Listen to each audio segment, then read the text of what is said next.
Hey everybody, welcome to the Amonkhet spoiler recap for April 4th on the Mana Leek. I'm John as always, and it was a big day. There was like 23 some odd cards spoiled today, and we're going to go over them all, so let's jump in right now. Up first, we have a nice little reprint in Essence Scatter. Essence Scatter is 1 and a blue for an instant at common, counter target creature spell. This has been reprinted a few times, and it's one of the few counter spells that are actually really good in Limited, at least in the modern era anyways. 2 mana to counter a creature spell, which is, a good 80-90% of spells that are being cast in a game of Limited, is actually a decent card. So I'm pretty happy to see this back in a draft. Sacred Cat is up next. Sacred Cat is a single white mana for a creature cat at common. It's a 1/1 with lifelink, and it has Embalm for a single white, so the exact same cost, no markup whatsoever. So this is basically Trained Caracal from Return to Ravnica, which was exactly this card minus the Embalm. The Embalm makes it slightly better. I don't know if it's going to be any real better than Trained Caracal though, but there will be a ton of people who love this because, hey, kitty, right? We got to see Splendid Agony, which is a new black combat trick. Splendid Agony is 2 and a black for an instant at common. Distribute 2 -1/-1 counters among 1 or 2 target creatures. This is a great little combat trick or removal, however you want to use it. You can use it on offense, on defense, tons of usability out of this. I'm really happy to see this at common. It means that we may have some answers in this draft format.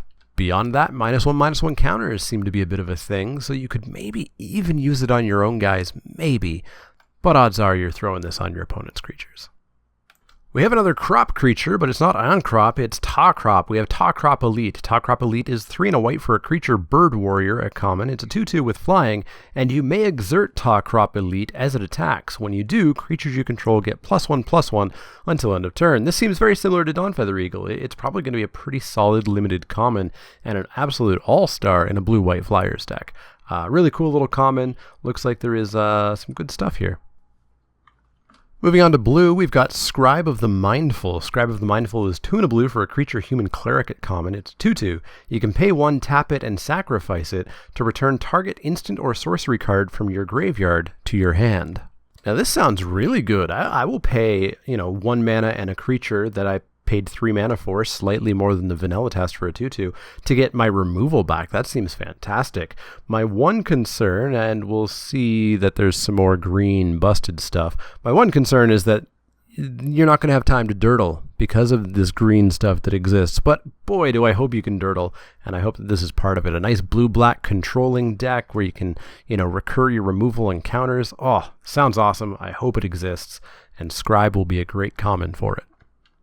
Our final common is another blue one. We have Decision Paralysis, which I really wish was called Analysis Paralysis, which is a common ailment that afflicts people playing board games and card games where they're just so paralyzed by the number of choices. They go through every single choice in their mind before they actually make a play. But no, we got Decision Paralysis, which is 3 and a blue for an instant at common. Tap up to 2 target creatures. Those creatures don't untap during their controller's next untap step. So a really simple freeze spell. Someday, I hope they call this effect freeze. They've called one specific version of it exert, so we're getting closer, but someday I hope this is just called freeze. But yeah, this is a trick that we've seen a billion times before with different names and different costs, so not much to say. Moving into the uncommons, we may as well get it over and done with. Green has another busted uncommon in Exemplar of Strength. It is 1 and a green for a creature human warrior at uncommon. It's a 4/4. For 2. It's 2 bears stapled onto each other. Well, what's the downside here? Well, when it enters the battlefield, you need to put 3 -1/-1 counters on target creature you control. So this might be a 1/1 for 2. However, whenever Exemplar of Strength attacks, remove a -1/-1 counter from it. If you do, you gain 1 life. So at worst case scenario, this is a 1/1 that's going to become a 2/2 and then a 3/3 and then a 4/4, as well as gaining you a life each time it attacks. And that's not great. But man, if you just kill off a 1-drop of yours, you play that stupid 1/1 lifelink cat and you kill it for this, you have a 4/4 on turn 2. Now, thankfully, like the crocodile, it doesn't have trample. You can chump it, find an answer over a few turns. But boy, Wizards, please stop. Please stop with the uncommon green cards that absolutely, arguably could be rare. Not looking forward to it. Please let the rest of the set not look like this. Next up, we have a cycle of uncommons. We have the monuments. We have Bontu's Monument, Hazoret's Monument, Kefnit's Monument, Oketra's Monument, and Rona's Monument. All of these monuments are 3 generic mana legendary artifacts at uncommon, and each of them makes your creature spells of the color of the god cost 1 less to cast. So Bontu's makes your black creature spells cost 1 less to cast, etc. Each of them also has a triggered ability that happens whenever you cast a creature spell that is sort of thematic of that god's domain. So Bontu's Monument, whenever you cast a creature spell, each opponent loses 1 life and you gain 1 life. Hazoret's Monument, whenever you cast a creature spell, you may discard a card. If you do, draw a card. Kefnet's Monument, whenever you cast a creature spell, target creature an opponent controls doesn't untap during its controller's next untap step. Oketra's Monument, whenever you cast a creature spell, create a 1/1 white warrior creature token with Vigilance. And Rona's Monument, whenever you cast a creature spell, target creature you control gets +2/+2 and gains Trample until end of turn. Hey, there's that Trample that these busted green uncommon creatures want. So yeah, these are cool. These are very much like the medallions from Tempest, and I haven't played enough Tempest block to know if medallions, if cost reducing for a color artifacts are good or not. I know the medallions were 2, so these are slightly more expensive. In addition, these are legendary, so you can't stack them like you could stack medallions where it would just get insane. But yeah, all the abilities seem like nice little additions. I'm excited to see how these work out. Could be that they're really good. Could be that they're not worth the 3 mana. I'm not sure. I'm going to have to play with them to find out. Next up is Consuming Fervor. Consuming Fervor is a single red mana for an enchantment aura at uncommon. Enchant creature. Enchanted creature gets +3/+3 and has, at the beginning of your upkeep, put a -1/-1 counter on this creature. Now this is an old card that I used to love called Unstable Mutation, which was exactly this card except it was in blue. It cost a single blue instead of a single red. Really cool to see a functional reprint like this, color shifted back from, it was from Revised, way back when. It's probably not much better than it used to be, but yeah, if I'm playing against an aggressive red player and this comes down, it could just be game over the next couple of turns. Cool spell, reminds me of madcap skills and things like that. I'm excited to give it a try, see if it is any good or not. Up next is another split card. We have Onward to Victory. Onward to Victory is an uncommon. Onward is a 2 and a red instant. Target creature gets +X/+0 until end of turn, where X is its power. Victory is 2 and a white for a sorcery with Aftermath, of course, and it says target creature gains double strike until end of turn. Honestly, this just seems like a pair of mediocre combat tricks that absolutely will blow me out and kill me at some point, but they still don't seem all that great to me. The first one's lacking any of those really important abilities like First Strike or Trample. The second one, your opponent gets to see a million miles away, and casting this as one giant spell in your main phase in 2 steps, it's a lot of mana for what it does, so we'll see how it goes. Up next is a card that I'm really excited about. Cast Out, 3 and a white for an enchantment at uncommon. It has Flash. When Cast Out enters the battlefield, exile target non-land permanent an opponent controls until Cast Out leaves the battlefield. Cycling for a single white mana. But I am so unlikely to ever cycle this card. Flash Oblivion Ring for 4 mana. Sold, all in, love it. It's just like Stasis Snare, I want to say, had Flash. It was an O-ring. The cycling is, I guess, cool, but I don't foresee in limited anyways ever cycling this card. But yeah, instant speed removal against anything seems great. Our final uncommon for the day is Lay Bare the Heart, which I believe is a rough translation because earlier in the day it said Open Heart, but I guess Lay Bare the Heart sounds a little bit better. We'll see if that's the final name or not. Anyways, it's 1 and a black for a sorcery at uncommon. Target opponent reveals his or her hand. You choose a non-legendary, non-land card from it.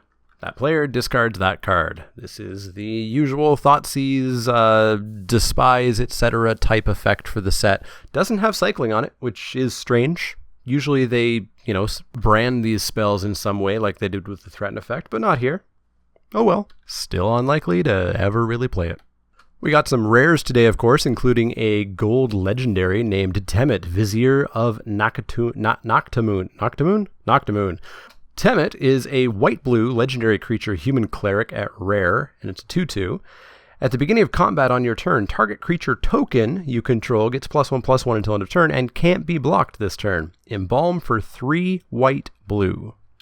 This is definitely a cool little effect, but I think it feels probably a bit more constructed-y, commandery. I'm not entirely sure, and we'll see as more cards come out, how the Embalm deck is going to work. Because I feel like the Embalm deck, you're going to want to have a bunch of tokens out, but you're still going to have to pay to embalm these creatures, and you're going to have to pay, in most cases, more than the original mana cost. So I'm not sure how that deck's going to work out exactly. I don't think you're going to go wide with 1 billion tokens. I think you're just going to get maybe a couple. Still, this guy seems cool. If there's like a white-blue Flyers token deck, I think things could get really messy with him.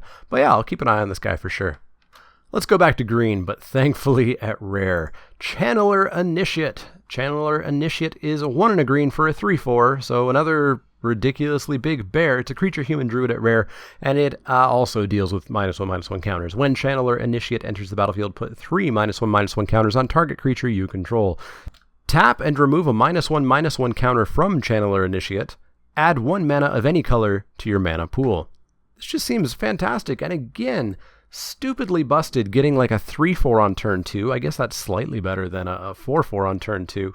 But more importantly, this is a mana dork. This is a mana dork that starts out as an 0/1 for 2, which isn't great. You want to pay 1 mana for a Birds of Paradise, but I would still pay 2 mana for an 0/1 that taps for any color of mana. An 0/1 that becomes a 1/2 and then a 2/3 and then a 3/4. Amazing. This seems fantastic. I will first pick this every single time I see it. Seems great. Thankfully, it's at rare. We'll see what the rest of green looks like as the week goes on. We got another rare split card. We have Prepare to Fight. Prepare is 1 and a white instant at rare on tap target creature. It gets +2/+2 in lifelink until end of turn. Fight is 3 and a green for a sorcery with, of course, Aftermath. Target creature you control fights target creature an opponent controls. Yes, this is an exceedingly strange rare. Both of these cards would be common in most sets. Prepare might be an uncommon, and Fight is just a horrible prey upon.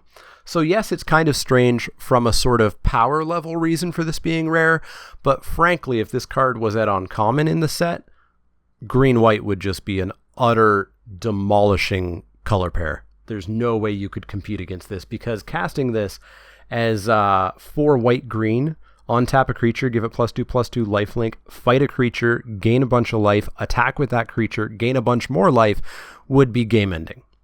Let's say we throw it on a 4/4, suddenly our 6/6 fights a creature, we gain 6, we attack in with 6, we gain another 6. We've gained 12 life, killed a creature, potentially killed a jump blocker, dealt 6 to our opponent for 6 mana?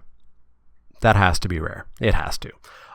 It's going to kind of suck to open it, because I don't know if you're going to want to first pick a gold card like this, but we'll see how it goes. It's a weird card to have it rare, but there are reasons. Our final rare, we have a mythic of course, but our final rare for the day is Drake Haven. Drake Haven is 2 and a blue for an enchantment at rare. Whenever you cycle or discard a card, you may pay 1 generic mana. If you do, create a 2/2 blue Drake creature token with flying. So here's another Cycling Matters payoff like the demon. Having to pay 1 in addition to the cycling cost, though, is going to massively restrict this. As a result, frankly, if we're going to be real, you're probably going to get at best 1 Drake a turn. It's going to be real late in the game before you're getting 2 Drakes a turn. So I don't see this being a fantastic payoff. If you want to go deep, you want to have some fun, it's certainly there. The demon, though, looks like a massively better payoff because you're not paying in addition to the cycling. So I'll keep an eye on Drake Haven. I'll definitely try it out if I get the chance to see it here or there, but I don't think it's the best payoff.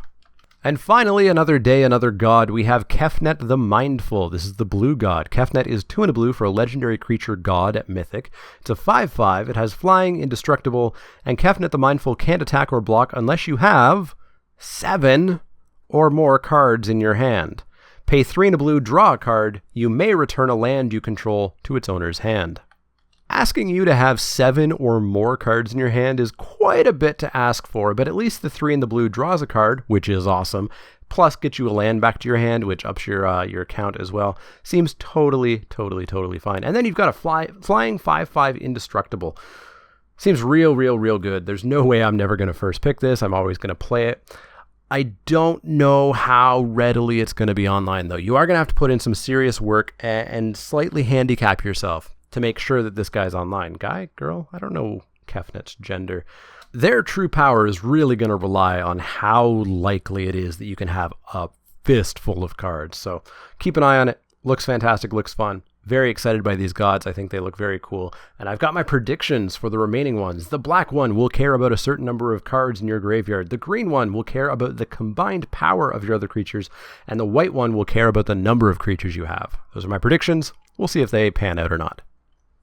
Anyways, that's going to wrap it up for the giant day of spoilers that we just had. Let me know in the comments down below what you think of the Blue God, what you think of the Drake Haven, what you think of all the spoilers today. As always, if you have any questions, comments, or suggestions, you can find me on Twitter at the Mana Leek. That's L-E-E-K, like the vegetable, not the card. You can also find me at facebook.com/themanaleek, twitch.tv/themanaleek, and patreon.com/themanaleek if you want to become a backer there, and there's various rewards that you can get as well. As always, if you have any questions, comments, or suggestions, let me know. Otherwise, I'll see you all next time.